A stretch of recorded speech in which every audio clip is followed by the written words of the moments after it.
Hello, charming listeners, and welcome to the Longevity and Lifestyle podcast, where I invite pioneers and thought leaders in all things longevity and lifestyle to give us the strategies, tools, and practices to live better and help us reach our highest potential. Today's guest is Sergey Young, longevity investor, founder of the Longevity Vision Fund, and author of his just launched book, The Science and Technology of Growing Young. Sergey is a true visionary and innovator in the longevity space with big goals to live until 200 years old and help over 1 billion people to extend their health and lifespan too. Sergey's inspiring story has led him to become one of the leading names in driving the transition from reactive healthcare and often unhelpful pill prescription to seeing aging as a disease in itself, something that we all have a choice over and can change using actionable and enjoyable tips and hacks. With his broad understanding and experience in the field of finance, business, and health, Sergey's multidisciplinary perspective has shaped the way he views the world as a space of potential and innovation.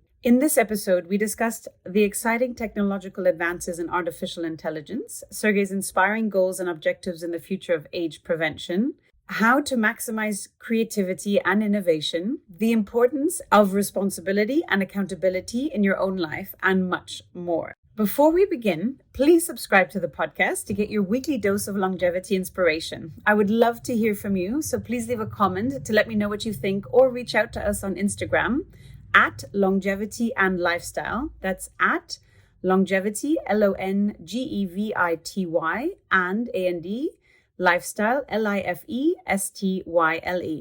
Please enjoy. Welcome to the Longevity and Lifestyle podcast, Sergey. Such a pleasure to have you on today. Hi, Claudia. Hi, everyone. I'm so excited to be here with you today.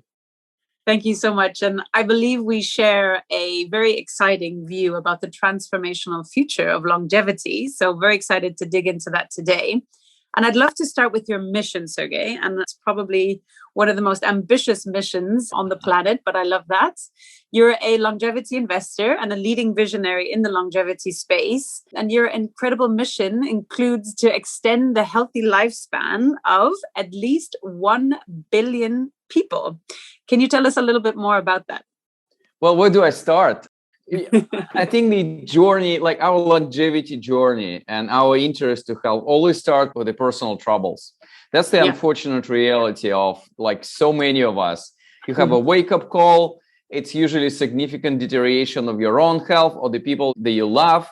So when you like discover this thing called health in the world. So for me, it's actually started with high cholesterol, like a problem back in 2014.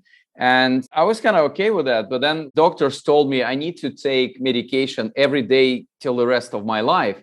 And this is where I felt really uncomfortable. At this time, I think I was 43 back in 2014. And I thought like, I'm a healthy man.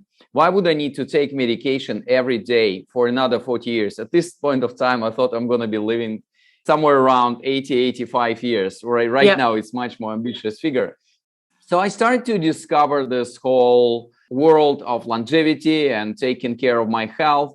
And I was pretty successful. I decreased my cholesterol in the course of 4 to 5 months. I started to share this experience.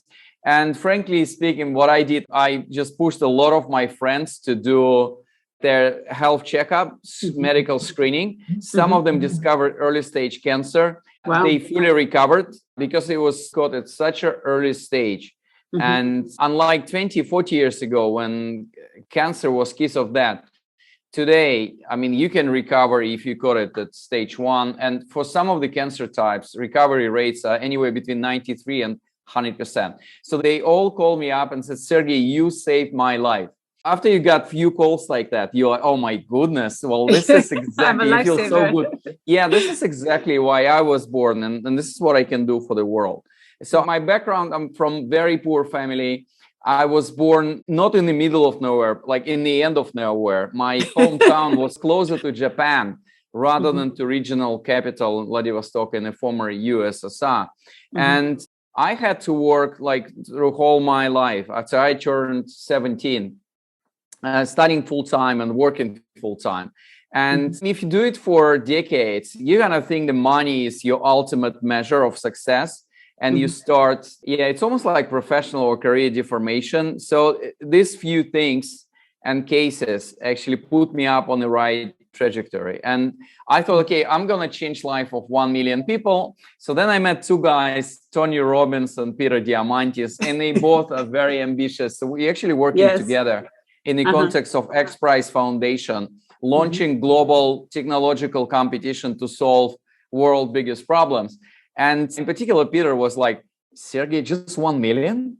Why is that? You're bigger. Missing a few zeros. And so I just added 3 zeros to that. And this is great. And it feels great to dedicate a lot of your time and actually money and other resources to that. But also, I think having such an ambitious mission gives you always like the impact filter. So when you're trying to do something, you're trying to maximize your impact. That's been actually a healthy paradigm to live with. And I really enjoyed my last few years. So I decided if I want to change the space, I need to set up a relatively small investment fund. So I set up longevity investment fund. In financial industry terms, $100 million is not a lot, but for longevity, it's a lot. So we're supporting entrepreneurs, scientists, innovators who basically would like to change the current state of the healthcare, which some people call sick care, and bring the best from the science and from technology to extend healthy and happy portion of our life. So that's the story. Oh, amazing. I really, really love it. And I've just spent actually a weekend with Tony Robbins. I did a World Summit oh, really? as well, virtually, digitally. Yeah, exactly. He's an amazing guy. He's in the book as well. He was one of the big supporters of my mission and what we do in this place. And this whole Sergey Young thing was created just following his example and the example of Peter. People who dedicated themselves to changing the world, helping others to become like a better version of themselves. And once you start to give more rather than take, your life will be completely different. So that was my learning. I'm so happy I did that. Yeah, so incredible. And I spent my weekend also listening to this. I follow Peter's work as well. And, what's the moonshot? How do you affect a billion people? Yeah. Well, that's my moonshot. Yeah. Yeah. So really transformative purpose. Really love it. We share that as well, Sergey. Amazing. And I'd like you to just touch a little bit more into the XPrize, your development sponsor for this. Maybe you can explain to people not familiar with the XPrize what it is, which I think it's a really fantastic thing, and what you're looking to achieve. It is. So XPrize Foundation is a foundation. I think we started 1996 or so with the first competition. But like what it does, you take certain amount of money from someone. Like in two cases, for example, it was Elon Musk. So you take $15 million from Elon Musk. You go to the world and say, the first team who's going to bring solution to this particular problem will get this prize. And then you have 200, 300, 400 teams from 50 plus countries competing for the same prize, but it's bringing different innovations, interventions, discoveries, technologies to solve any particular problems. And the first XPrize we actually know today is Virgin Galactic. The first XPrize competition was to create private spaceship who would twice within a week will go to the space and come back to Earth. So then Richard Branson, who was one of the supporters of this XPrize competition, bought the design of the spaceship for Virgin Galactic and created $1 billion plus business on the back of that. And we've done many things with many famous people. The largest XPrize competition we actually launched early this year, 2021, and it's called Carbon Removal XPrize. Elon Musk gave $100 million to create the technology to utilize CO2 from the atmosphere and convert it to the minimum viable product. So that's just a lot of fun. And I always had a dream to do Age Reversal XPrize, to create the same competition, but in the field of age reversal, to promote development of different science and technologies to fight age-related diseases. So first time we spoke, I think it was back in 2018, we spoke with Peter, and Peter was like, Sergey, we've been discussing this for 12 years. We were not completely successful. I'm not sure if this is possible. And I was responding, it was right after Peter's presentation at one of the seminars. And I'm like, Peter, you're the last man on earth to tell me that something is impossible. Exactly. Yeah, you're right. Speak to a few guys in the field and let's see if we can come up with something. So I've sponsored development phase of it with my personal money for the last 2 years. And right now we're about to launch competition. So what winning team would need to do is to demonstrate the age reversal effect of lifestyle change protocol or intervention or the drug or the technology or scientific discovery that they will test on a group of people in a number of particular countries, and it should be regulatory approved. So it shouldn't be something risky which goes against the authorities and the approved practice as well. And what we're going to do, we just use a number of biomarkers, and it's basically biological clocks to measure biological age of all these people right in the beginning of this 12-month trial and right in the end. And we have a lot of beautiful minds on board in a design team, like David Sinclair, the author of Lifespan, the professor in Harvard Medical School, our very good friend and supporter, George, the man behind human genome sequencing, Steve Horvath, inventor of the first biological clocks, epigenetic clocks, in 2013. So it's a beautiful team, and with their input and help, we've managed to design the competition which still fit the regulatory environment, because the risk of this experiment is extremely high because we're talking about human lives, but we still would like to move it. We're going to launch the XPrize end of 2021, early 2022. And we're currently in discussion with few sponsors to support this competition. But overall, it's been an exciting journey. And there's so many things that we can do today. In a course of 8 weeks of change in physical exercise protocol, diet, and supplementation, or sleep as well. 3 things. Sleep, big thing. And they've managed to reverse aging by 3 years in the course of 8 weeks. So it's incredible. It's amazing how many things we can do with the lifestyle changes, just simply pushing, all these 3 dimensions. And I'm a big fan of it. You obviously need to stay on longevity bridge before near horizon of longevity innovation will bring us all these technologies that we're investing in the next 5, 10, 15 years. But even today, you can reverse aging and you can be younger. And I love that. I really love it too. And I'm living proof, if you will, because I, 2 years ago, also, as you said, everything starts with a health experience, had, bad health. And I recently did my glycan age test, which is also a biological test. And it came back as 11 years younger than my chronological age. So I was very excited about that. And now I'm challenging myself to see if I can get to sort of 15 plus years younger.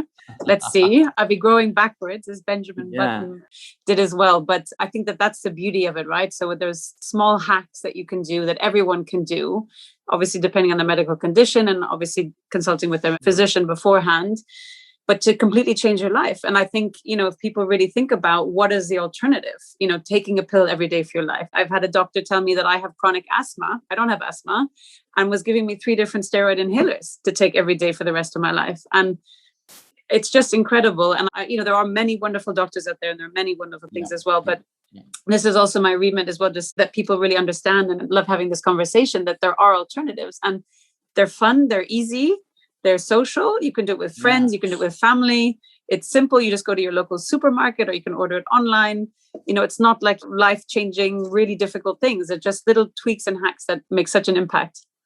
I agree. And it's so enjoyable. In the end of this 1 or 2 years, you're full of energy. You have a lot of plans and a lot of dreams. I'm a big fan of psychological aspect of aging as well. There were a number of studies which says just believing that you are younger makes you younger. And there's a chapter, it's actually a subchapter in my book called Think and Grow Young, which covers the psychological aspects of that. So just having your target age radically below that you are today helps a lot. So my mantra, I'm 49, and my mantra, I'm going to be living 200 years in a body of 25 years old man.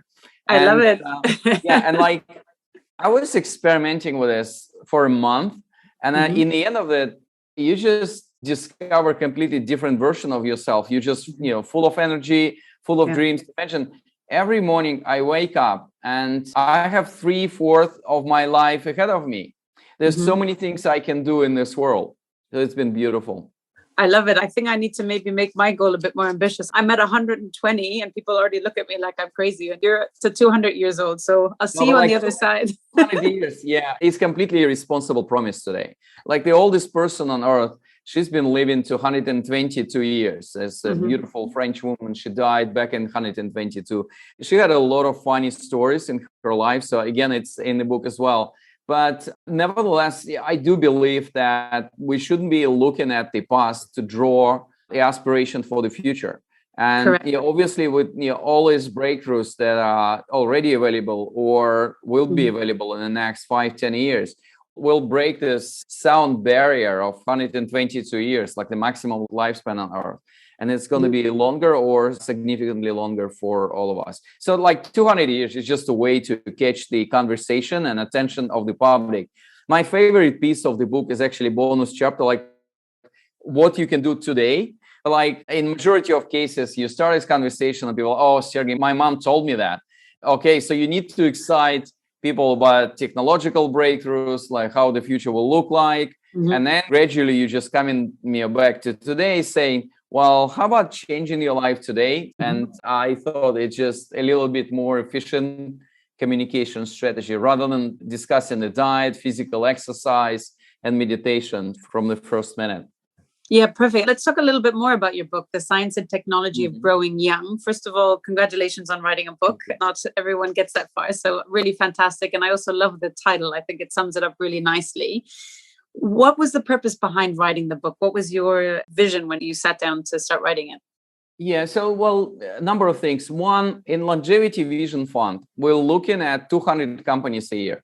And we allow to lapse to the minds and the thoughts of entrepreneurs and greatest scientists. And I thought I just need to share it with the public. It's such a unique access that we enjoy through our fund. And again, there are very few funds investing in longevity technologies today. So it's a very rare knowledge. And I wanted to share it with the audience. So that's number one. Number two, longevity became such a confusing information space. I think it's always been like, but recently it's been a problem. Like today you read, you need to do your stem cells injection like immediately. And then tomorrow you read, well, it's FDA hasn't approved that, so you just need to wait. It's very risky. And then this happens with everything, like putting butter in your coffee. Coffee is right or wrong. Like blueberries are great. And then next week, blueberries are eroding. It's toxic. It's toxic. And the acid from the blueberries erodes your stomach from inside. So a lot of people just going into default mode, like, if this is important enough, this will find me through the medical system. Otherwise, I'm not going to bother because it's really confusing. So I thought I just need to bring a more balanced view because we have a lot of brilliant scientists in our scientific advisory board or in the companies that we're investing in. We have like access to the best technologies, and I'm doing a lot of experiments. I'm not a biohacker. Actually, I'm a pretty conservative guy. But like whenever I have access to something really modern, I'm just jumping on it. Yeah, and you're one level down from the biohacker. We have to coin a term, Sergey. That's true, by the way. And I kind of thought, well, this is what I need to share with the public. And I also do believe that we are so focused today on like a negative side of the healthcare system today. So we actually forgot, and we don't really take time to celebrate, all these advances.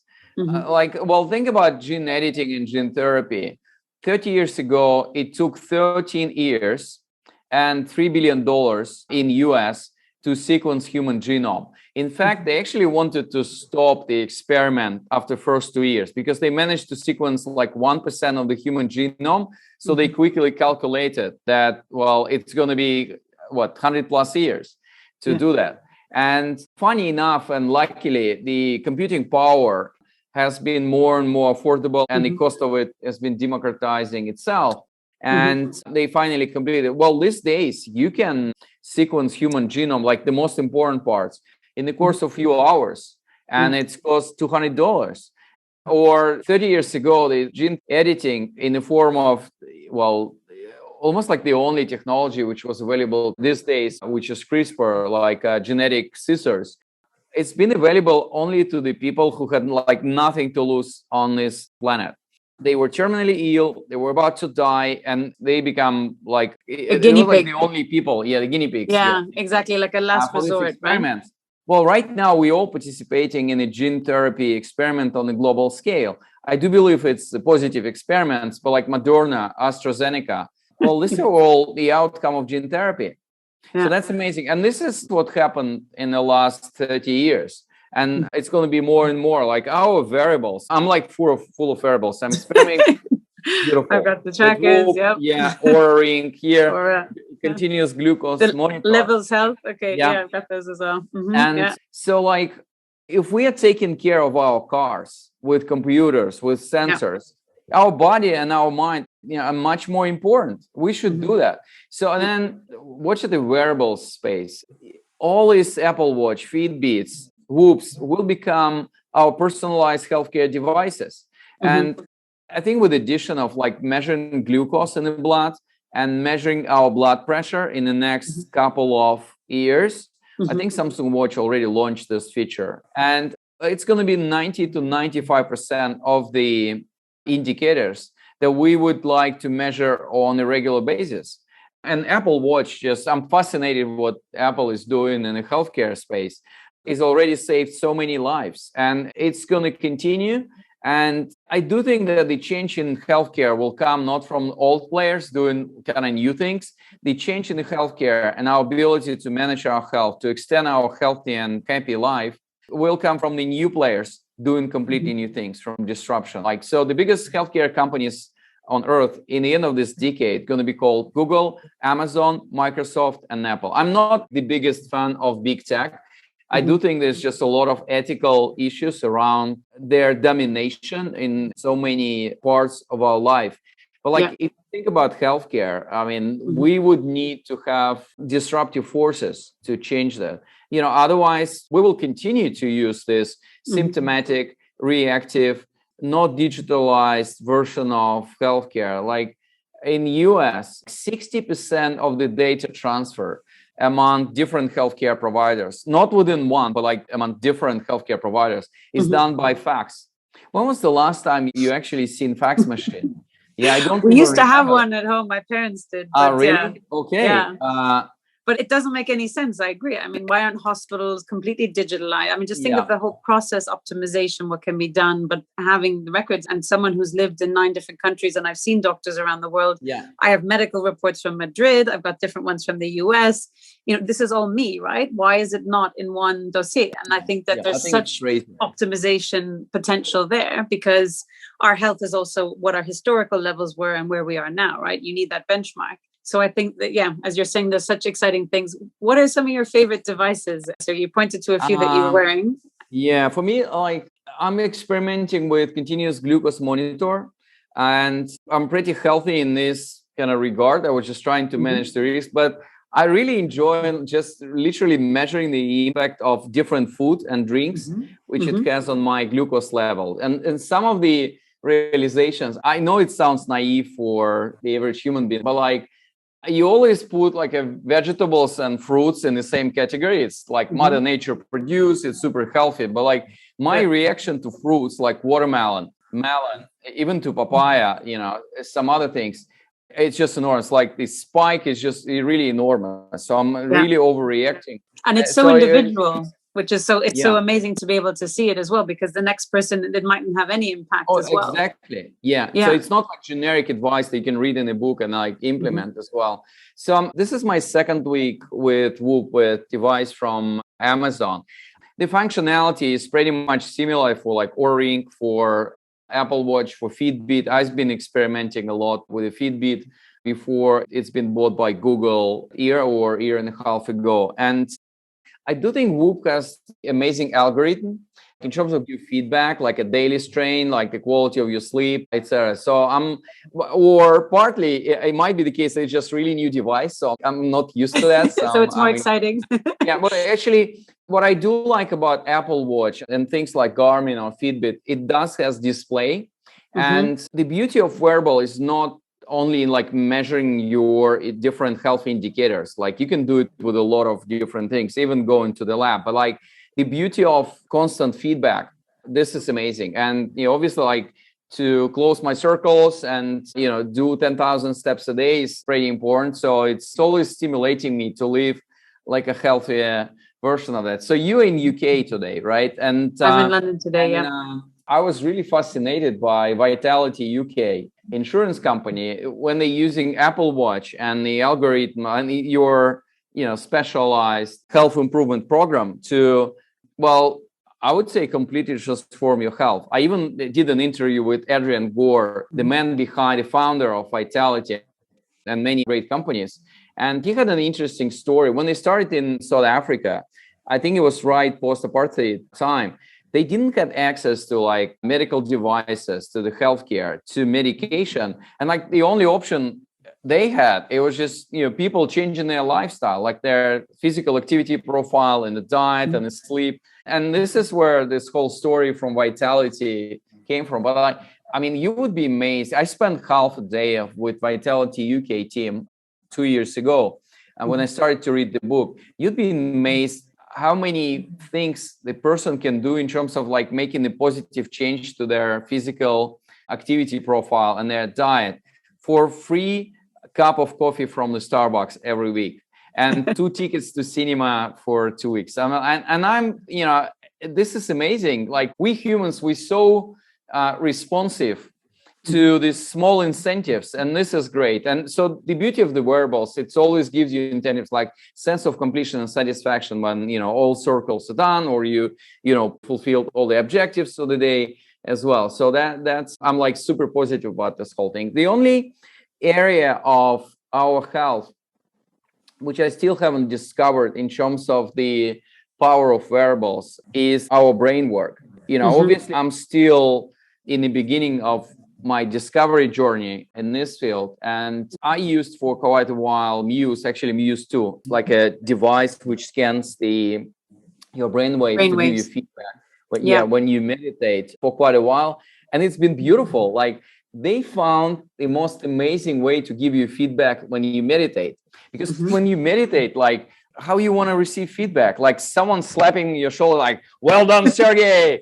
Go.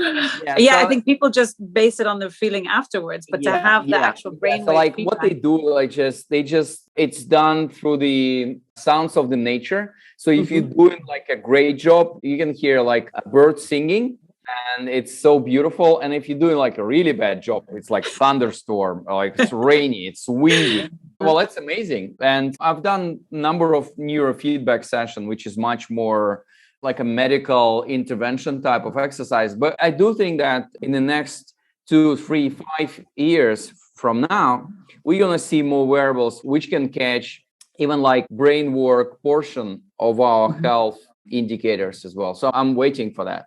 Yeah, it's super exciting. And it's actually an area that I'm looking at myself. I just did the De Silva brain training about accessing the alpha levels and then the theta and things as well. But, to have that feedback, I haven't tried yet the 40 Years of Zen. I don't know if you've done that neurofeedback. Yeah. So I know very well personally Lana and Dave Asprey. And I'm dreaming about this. And well, this is like, what was that? I think it's 40 hours. Yeah, it's 40 hours for like, it's 5 or 7 days program. They do it on a beautiful facility.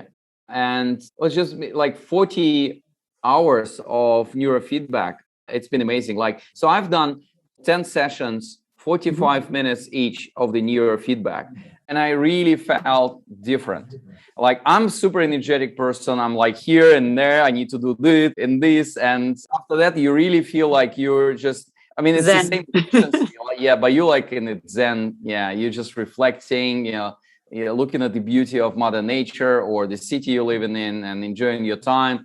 Yeah, it's been beautiful. My only problem is like if you go to and see Lana and Dave, and you do like this 40 Years of Zen program, you need to switch off your phone for at least 5 days. And this is what I couldn't. That was your biggest challenge. Yeah. Like, I mean, it's still my biggest challenge because with, private equity portfolio that I run here in Europe with Longevity Vision Fund, with Ageversal XPrize, with writing the book, promoting the book, it's never any story. And then on top of it is my family life and my 4 kids. So I'm like, it's really difficult to disengage myself for But I've done like a smaller version of Vipassana, like silence meditation for 3 days, and it's been really amazing. But you always like in the end of these 3 days, you always feel like, oh my goodness, I wish I would be here for like 10 days rather than 3 days. But even like the practicing silence with zero access to social media in your phone, it's been amazing transformation. I think it all comes back to the premise that there's so many things that we can do with our body and mind today with the means that we already have. So you don't need to dream about something happening in the medical science in 10 or 20 years from now. The time to take back control of our health and responsibility for our health is today. And we have a lot of tools to be able to do that as well, which is really great. Let's talk about aging and some of the hallmarks of aging. There's people who say it's a natural process. You're supposed to die, at a certain time frame, obviously, unless something happens. So there are, naysayers in this space as well. Can you talk a bit about the hallmarks of aging and about some of the myths and limiting beliefs people have around longevity and this space? Well, first of all, we were looking for the unified theory of aging for decades, and we haven't been really successful. The outcome of that is aging process is such a complex process within the human biology field that it's not really very unlikely. It's impossible that it's going to be one theory or one hallmark or one kind of reason for aging and age-related diseases to develop itself. So we always would need to look at combination of the things. That's like a one takeaway that I want everyone to have from this conversation. Like, there's never going to be like a silver bullet solution to aging or fighting age-related diseases. It's always going to be complex of the things that you would need to do on many levels.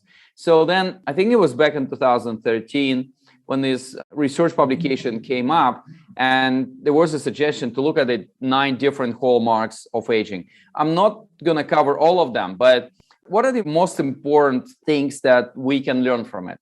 Well, one, some of the aging processes that starts in our body when we are 40, 45 years old, there's a number of scientists who said the aging starts from the day that we're born, but I think aging manifests itself after you finish your reproductive mission in life and you kind of took a good care of your kids. And in evolutionary terms, I think it was always around 35, 40 years old. So this is where it starts from evolutionary perspective. So like 30 or 40% of what is happening with us in the aging field is genetically predetermined. So in some of the cases, you can be really unlucky in genetic lottery. In some of the cases, you can be like super lucky in genetic lottery. Like if you look at the centenarians, people who live 100 years and beyond on this earth, and they've done a lot of genetic studies of these people. In 70% of cases, their longevity has been genetically predefined. So we already know 3,000 genes within our DNA, which are responsible for the aging processes in our body. They call longevity genes. And they more expressed, they more healthy in the DNA of centenarians. Well, that's why when people tell me, well, my granddad, he lived 200 years and he was smoking all the time and like drinking alcohol, I'm always saying we have a wrong model of successful aging in the form of centenarians, because with lack of medical tools in the last 100 years in comparison to today, like the only way for you would be like to live longer is just not to damage yourself in terms of not to putting yourself in a dangerous environment, but rely on your genetic setup. So 30 to 40% is genetically predefined. Then that means that for 60 or 70% of things, you can actually influence the aging processes in your body. We are at the point of our evolution when we still cannot really reverse aging significantly, but we can influence the pace of the aging processes in your body. And it relates to a lot of different things, like what is happening within your cells, right? Like mitochondria, do they have enough energy to support your cell work? Or do you have healthy metabolism and your body has this enormous ability to take out senescence, like a dead cells, from outside your body, not to create the waste inside your body. And some of them, this hallmarks has highly scientific explanation, like our DNAs have these protective caps called telomeres. Telomeres, yeah. And in the process of division of cells, the telomeres, they become worn out. So that's one of the hallmarks of aging and telomere attrition. And that means that some of the studies and some of the research which is done today in the aging space is actually focused on looking at this effect. So that's like why we age. But there's a bigger problems that I always face when I speak to the audience. And we're actually full of pretty bad myth about aging and our ability to fight it. So number of things. And actually, this is where I start my book, just to tell people like the way we see aging today is wrong, is like really very old way to think about this. One, a lot of people think that living longer means being older for longer. So people think that when we talk about life extension, and even if we talk about health span extension, which is healthy portion of your life, people think that we're going to add 5, 10, 15 years right in the end of their life when you are in extremely fragile state and you need to receive a lot of support. You're almost like a burden for your family. Well, this is not true. What we're working on is extension of the healthy and happy period of our life, like inserting 10, 20, 30 years right in the middle of our productive age, anywhere between 25 and 45, depending on your take on that. So that's important. The second piece, people are concerned about overpopulation of Earth. Like back in 1950, we had only 2.5 billion people living, like a population of the planet. Today, it's somewhere around 8 billion. Yeah, we're approaching this figure. And we always have this like resource constraints in our head saying like, well, where are we going to find the energy? Where are we going to find the food to feed all these people? And my answer is very simple. Like, I'm not really concerned about the energy because of development of renewable energy space, and the cost of it is just decreasing exponentially all the time. And food-wise, 45% of the food in the US goes to waste every day from supermarkets, from households, from restaurants. It's just, we have enough resources on this planet to feed everyone. Yeah. The problem is we are really inefficient in terms of distribution of these resources. And basically, I think in 10, 20 years from now, the biggest constraints to life extension is not going to be science. It's not going to be technology. It's going to be human ethics and regulation. And that's why I'm really concerned about our ability and desire of this world and the society we created to embrace the idea of living healthier and longer life. As I've just done a TEDx talk called Morality of Immortality. It's actually the name of the final chapter in my book. And what I'm saying is that we have created the science and technology to extend our life, but we haven't created life that we want to extend. And like inequality gap, or a bad relationship with Mother Nature, our social constructs, social moral that we have today in the society are really, huge obstacles. Like think about our social contracts, all of them, like retirement, marriage, career, was created 100 years ago, when average lifespan on Earth was somewhere around 35 years. So, obviously, like the whole concept of having one career is outdated. And can I have as many careers as decades in my life? What about marriage? So 2/3 of the marriages go through divorce in the first 5 to 7 years. This is ridiculous. And we need to be more creative about the way we, help people to be more responsible as a couple, like kids raising partnerships, like whatever the forms that we will create. But right now it's all binary. I'm either like, free and eligible, or, I'm married. We're a lucky one. I'm happily married, but like I see a lot of people who just like really changing their life for good or for bad. Or this whole concept of retirement and full-time job. If you listen to Dan Buettner, the author of the book about blue zones, he says that 2 most dangerous years of your life is the year of your birth, because we still have pretty high infant mortality for this world, and the year of your retirement. Mm-hmm. Because, I mean, if you retire and then you lose a lot of social realization opportunities, a lot of relevance, just like a cohort of friends and colleagues. And mental challenge as well, right? Yeah, of course. And your ability to share your wisdom. Well, in majority of cases, I'm either working full time and then I'm retired. This is awful. We live in a world of flexible working models. So we just need to embrace that and use it as well. But I can go on and on about the ethical side of it. In fact, if you ask people in US, in UK, 2/3 of the people don't want to extend their life. And that, for me, was the most shocking piece of research I've ever seen.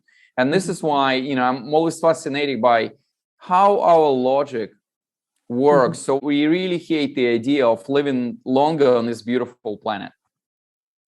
I love it. And it's so interesting. And I wonder where you think the next big changes have to come. You talked about regulatory before. Is this a governmental thing? How do you see that movement happening in the right direction? Yeah, well, first of all, this is going to happen whether we want it or not. But will it happen in a way which is society friendly? Well, this is the question that we need to solve. Like, the science is progressing, technology is progressing. So there's just a lot of things happening today. Then whose job is that? When I started to work in longevity space, I always thought it's like a government job.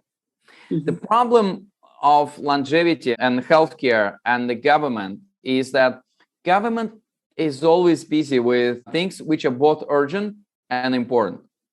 Health is always important, but never urgent. So health is always get deprioritized in the government agenda, with only exception of 2020, of the COVID year. Yeah. And like last year, 2020, we managed to go through such a transition, which would not be possible in the course of 20 years of our usual life, in terms of regulatory changes and in terms of approval, changing the rules of the trials, testing capabilities, quarantines. I mean, that's been amazing. Moderna vaccine has been developed in the course of 2 days. Well, obviously, it was just a lot of, it's almost like decade plus of preparation and work before that. But we managed to sequence genome of this virus in the course of few days, and it's happened in China, US, UK, Europe, Russia, Australia. Like, it's just been enormous. Or telemedicine. Pre-COVID, 20% of doctors were kind of okay with the concept of telemedicine, but it was not their like a favorite way to deliver the services and help to the patients. And in so many countries, including the US, you had so many obstacles to use telemedicine. COVID, a few months, and then like 50% of the doctors use telemedicine. This is brilliant. And well, again, that's unfortunate reality. We start to move when we receive shock. And I don't like that, but I just don't see any other way to go around this. And well, that's why I'm not really hopeful about the government. Government job is to provide regulation and change regulatory context. And the biggest thing which governments can do all around the world is recognize aging either as disease or important risk factor. Like after we reach 50, and with every year we age, our chances to get 4 killer monsters, which is cancer, heart disease, diabetes, and neurodegenerative diseases, increase exponentially. And right now, if I'm going to be working either in research or in business development in trying to fight aging, I couldn't really get IP for my discoveries. So my investments will never be paid off. That's why longevity is the field for crazy guys like me, or the scientists or entrepreneurs. And we need to create sustainable economic and regulatory model to support investments into aging. Just for comparison, our research and development budget for cancer every year is $80 to $100 billion every year. Like longevity field is $2 to $4 billion a year, almost like what, 2%? And this is not fair. This is counterintuitive. Well, this is the biggest change that we're fighting for. But I'm not complaining. I mean, there's so many things that we can do today, and we're doing it. But if you think about where's the inflection point, what can change our ability to live longer, healthy, and happy life, Well, that's recognition of aging as disease or as an important risk factor, and creation is economic and regulatory model to support investment in fighting aging and age-related diseases.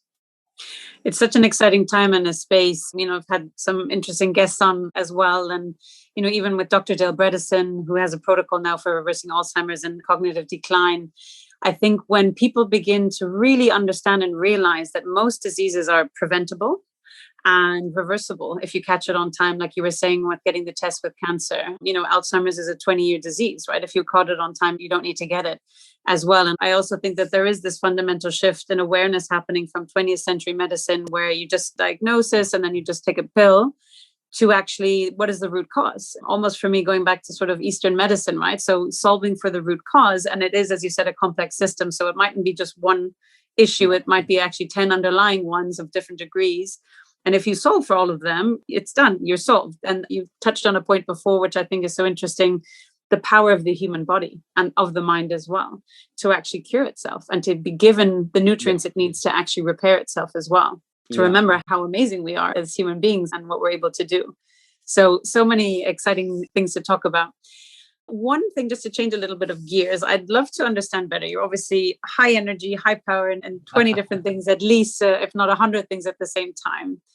How does your day start, Sergey? What is your morning routine to set yourself up for success? Yeah, so I'm doing a number of things. First of all, I'm trying not to plan a lot of things for the morning, because we have this tendency like wake up and just run into certain activities. So, and I have a lot of kids, so I'm really enjoying my time in the morning with them. So that's one. Two, I'm trying to spend at least like 10 minutes on my own to do different activities. It can be reading, meditation, just even like planning for the day. And I've always planned like it's 1 + 3. I need to have something. One stands for, it's called Killing Blue Monster. Like some of the activity that you this don't you must want explain, to do. Sergey. What is this? Yeah. It's like, which means like there's always the thing that you don't want to do. You're just like really delaying day by day, and like you kind of hate the idea. You push it over on the to-do list. Today, So you need to start with this. And then obviously like 3 things that I wanted to push through the day. So like by the end of the day, I'm busy man, like so many of us. You're gonna know that you address all your priorities. But really the moment of silence and physical exercise is important. For 5 to 6 days a week, I have 1 hour of physical exercise. It's either stretching in the form of yoga or Pilates or more cardio exercises that I do. And I kind of like that. Well, first you need to take care of the body, and then your mind can work, but not the opposite. I agree as well. Is there any particular form of meditation that you do? So I tried a lot of different things. And, Me too.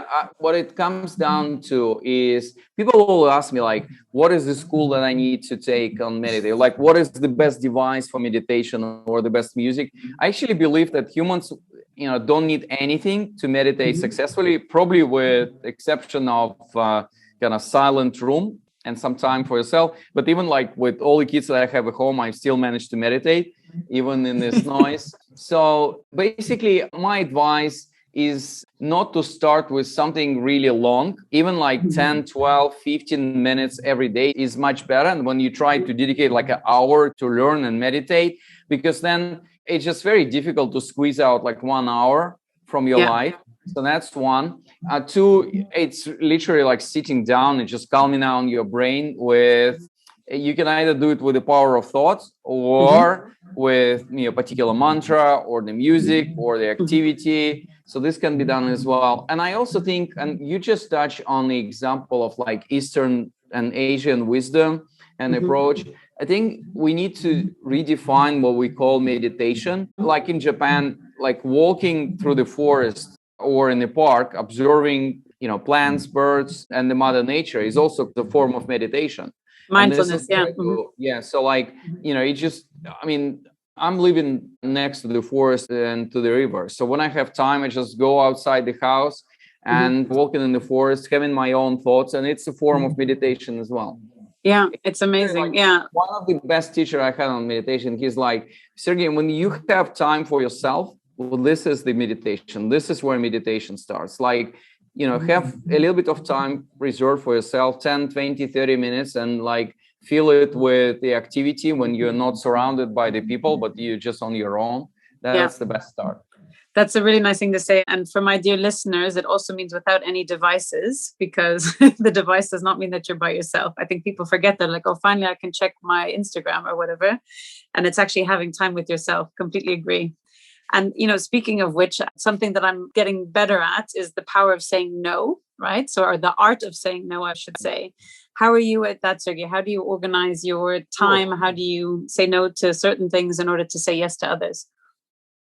Well, that's probably one of the most difficult issues I've ever faced and I'm facing in my life, because I'm experiencing such a huge demand for me as a person, someone who can share a lot of interesting and important things. Well, first of all, you need to have like an objective or a mission in life, because then you can measure this against any demand. Like, is it related to my mission? Would it help me to realize my mission? And as well, and when I talk about mission, it's actually your contribution to the world. It's not like, I want to become billionaire. Like, will this guy help me to become billionaire? Money and personal wealth is probably important resource, but would not really make you happy. And so that's kind of one. You need to have something in your mind and in your heart to measure against. So that's one thing. Second is really about being proactive. I'm like, this 5 to 10 minutes that I spend thinking like, what are the one thing that I need to solve today, rather than just delaying all the time, and 3 priorities that I need to complete today. If you have it, it's just much easier for you to organize your day. My resolution for the next 12 months is actually creating my virtual avatar of Sergey Young. So I'm starting from September, I'm working on that, and we're going to work together for like 3 to 6 months until he's going to be capable of doing exactly the same thing that I'm doing. Wow, I love it. That's exciting. So like he can speak in the conferences, doing Q&A as well. But like, this is just a crazy idea. I'm not sure if I will do it. How do you think your audience will like that? They're expecting Sergey and it's avatar Sergey. I don't know. Like, hopefully, it's either today or in 3 years from now, you will not be able to tell the difference. Yeah, that's for sure. So then when I'm saying no, I'm always explaining the logic and linking this to some certain human values. Like someone just want to spend like 30 minutes with me over Zoom. And I'm like, you know what? I'm a father of 4. I'm working on this mission-driven work, to bring affordable and accessible version of healthcare to the world. It's really unfortunate. I couldn't really dedicate this time. So at least people kind of feel that it's not like you just don't want them in your life. You have something to concentrate on. And also like having the time when you can work with your smartphone or with email rather than looking constantly is great. I'm reading the book now called Deep Work. I think, and its book has been quoted by Greg McKeown in his Essentialism book. It's like one of the best books I've ever had in my life. And all of the major things which has been created in this world has been created in a time of dedication, of deep work, when people went kind of silent for a few days, weeks, or even months, and working on something in a total immersion field. Where the deeper brainwaves are accessed, right? Yeah, exactly. Yeah, like right now, like pre-invention of smartphones, our attention span was somewhere around 15 seconds. And the fish in the bowl attention span is 9 seconds. After we invented smartphones, our attention span on average is 8 seconds. Even like fish in the bowl is an example of concentration in comparison to all of us. And it's bad. Which is horrendous. I don't know if you read the book called Why We Sleep by Matthew Walker. Yeah, it's an amazing book. I've changed my view on sleep and importance of the sleep after this book. Yeah, back in 2019. So, and for my book, The Science and Technology of Growing Young, I've done 50 interviews. Like, I even discussed human avatars and the ethics of the future with Peter Jackson, creator of Lord of the Rings, with Avatar movie and Hobbits as well. So I sent a note to Matthew Walker, say, Matthew, can I interview you for my book? And I received auto reply, and it was really amazing. Well, dear someone, I'm on my creative sabbatical in 2019 and 2020. Please send me email early 2021. I'm like, Wow. oh my goodness, this is great. I love it. Yeah, like this is well, obviously it's an extreme, but it's just, example of, dedication and concentration. And my mission is to change 1 billion lives. So I couldn't really afford just like do it in a really narrow manner. I always need to think like I need to reach maximum people, to engage them, to push them to take care about their own health and health of the people they love. Yeah. I absolutely love that. And I think I still have to do this properly, but taking a digital detox, right? So even just a few days, or even getting in the habit of 1 day a week and just shutting off the phone as well. And then also working with brainwaves. And I think for people to be aware of, and especially where the future is going, right? I mean, I've got children 5 and 7 years old right now. What's the workforce going to look like? What do they need to really learn? They don't need to be memorizing things anymore. It's creative thinking, right? It's public speaking and honing in on those skills and realizing as human beings, where is our value added versus an AI, right? Like you're talking about the avatar. And it's around the thinking piece. And why aren't we taught more thinking at schools, right? Like, why don't we practice these things a bit more? Because this is really where we are exceptional as humans. And this is where creativity and innovations come from. So I think there's a huge piece around that as well for the future of education, but also on realization of, what do you have to contribute to the world in terms of your creativity, your own ideas? So yeah, well, it's this amazing white paper written by Peter Diamandis. You can download it from his website. It's called Changing the Way We Educate Our Kids. Peter Diamandis, for the audience. It's been amazing. I'm rereading this every 3 months. I've read it. Yeah, I love it. I have a lot of kids, but it's just like the whole model of learning and success that we had in our mind and in our life is irrelevant for our kids. So right now, when they ask me something, they're like, well, Daddy, do you know like how this works? I'm like, I don't know. They're looking at me like, just Google that. Yeah. And that's it. My kids are even talking like, hey, Siri, or hey, Google, what is the answer to this? They kind of skip over, and mommy knows a few things, but not everything as well. Yeah, exactly. And I try to remind them the importance of being creative and thinking outside of the box, because an AI hopefully won't surpass us on that one just yet. What has been a favorite quote or piece of advice, Sergey, that you've received that was a real game changer for you? Yeah, I'm not sure to what extent it's going to be like relevant for everyone, but I was 18 years old. I was first year student. And again, I was like from very poor family. And I was just sitting in the corridor of my university. And I felt really sad, like world was falling apart. I had, certain issues in my personal life, which is not unusual for like 18 years old boy. Yeah. And I needed to take care of my financial agenda. Things were not working well in university. With my friends as well. And I've seen a guy who was like 5th year student, and he saw me and like, well, what's up, Sergey? And I just start complaining like, well, this is bad. This is not working. This is bad. This is awful.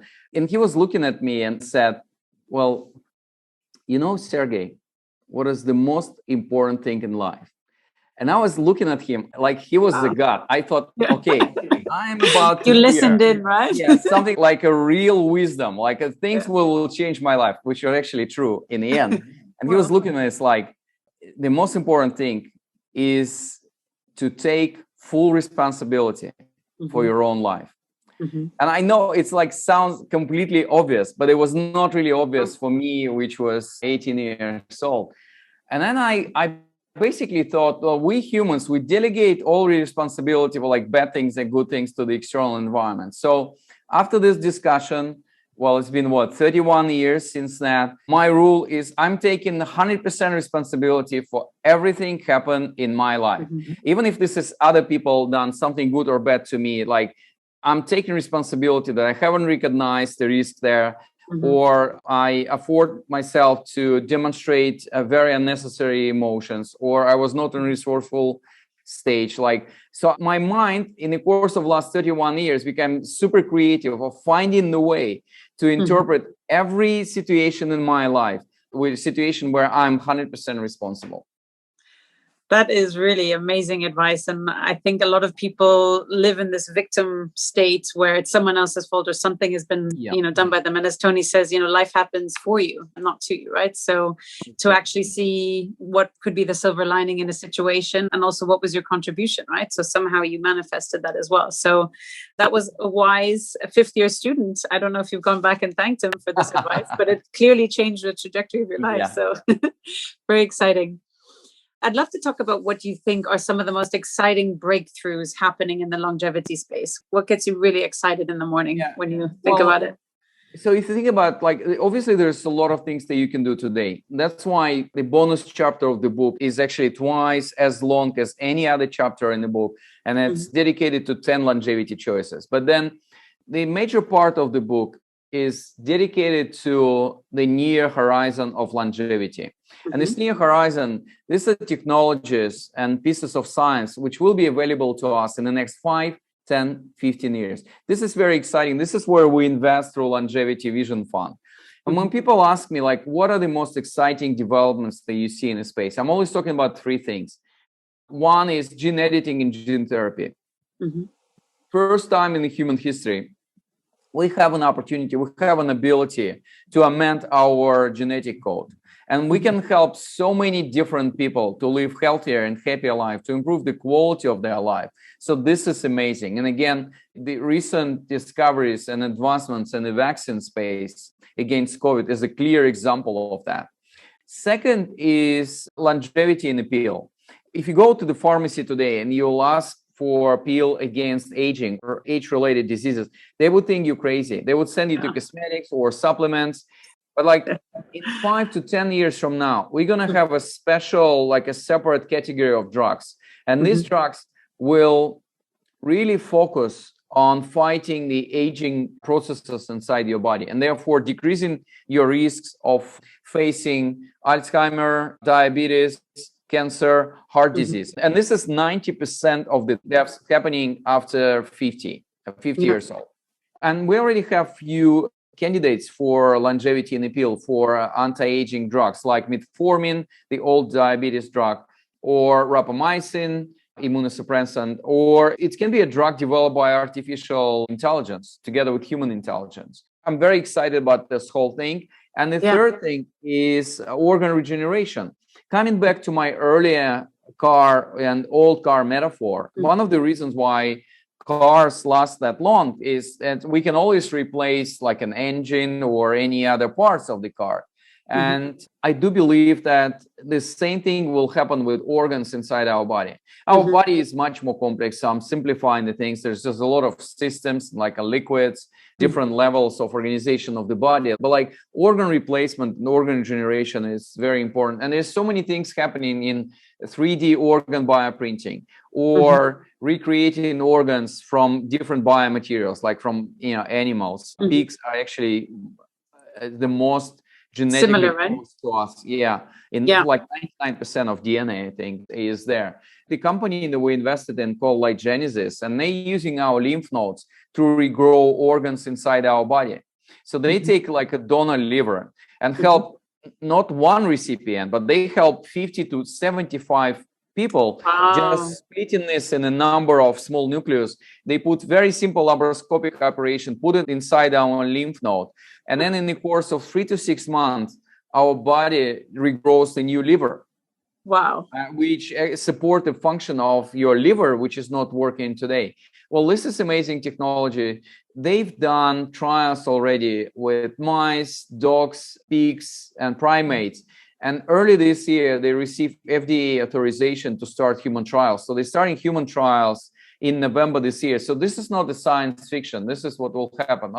And if you look at organ transplantation field, well, it's just really inefficient and difficult. I think in US only, we have 117,000 people on the waiting list to receive their organ transplants. 17 people die every day because they couldn't really wait for their organ anymore. And it's, again, one donor helping one recipient, which is very inefficient. And liver transplantation is $600,000 to $800,000 surgery. That's just a huge disruption that they can bring to the space. So these are the three fields that I'm most excited about in terms of changing our ability to extend our lifespan and health span. Mm-hmm. Really, such an exciting space. Sergey, thank you so much for all your time. Before we jump, when is your book coming out? I've pre-ordered it on Amazon, but for our listeners, The Science and Technology of Growing Young, when is it coming out? Where can people find it? Yeah, so the easiest way to buy it on every book selling platform like Amazon or whatever you like. It's called The Science and Technology of Growing Young. The publication date is August 24th, so it's extremely close. And the book is already doing great. So it's already number 1 on Amazon in 3 categories: preventive medicine, longevity, and aging. And it's almost like unbelievable for the new book, which still hasn't been published, to be so popular. I know. How does that actually work? Yeah, no, just on the number of pre-orders. And some in bestseller list, the book is actually competing with the books which are already on sales today.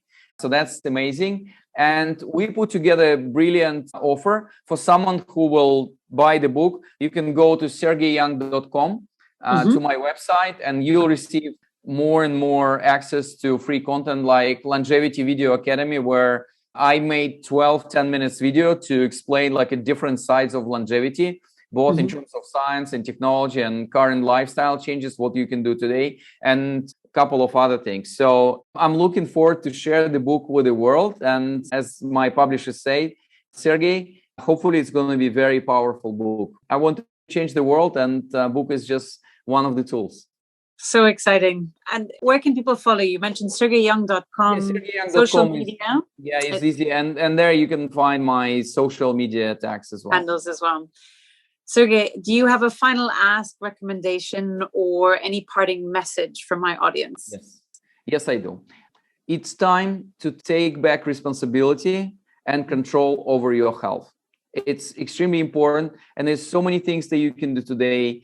I just want to encourage you to start this amazing journey of discovering the world of human biology and your own health. Stay healthy and happy. Thank you so much, Sergey, for coming on. My pleasure.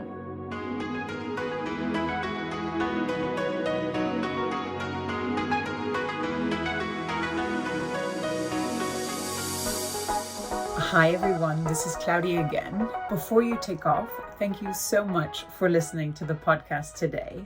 I hope you learned as many valuable insights on living better for longevity as I did. I'd love you to join our longevity tribe so we can learn and grow together, as well as hear your feedback. So please subscribe to the podcast and leave a review to let me know what you thought. Thanks so much and take care.